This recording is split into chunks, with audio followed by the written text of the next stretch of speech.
Kapag ako po ay nanalo kapitan dito sa ating barangay, marami po akong magiging project. At kauna-unahan ko pong magiging project, ipapagawa ko po ang bahay ko. Bakit kanyo?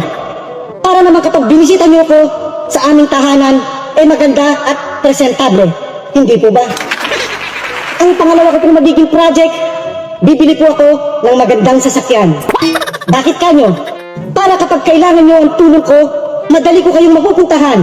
Hindi na po maglalakad ang inyong kapitan. Ang pangatlo ko pong magiging project, bibili po ako ng bagong cellphone. Yung latest po, iPhone 15 Pro Max. Bakit kanyo?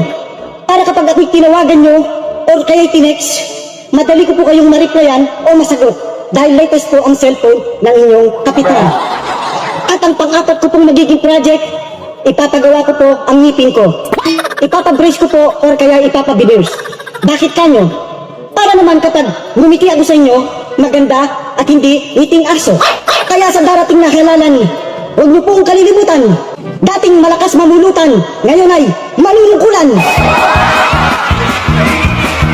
Nandito na ang ating pag-asa.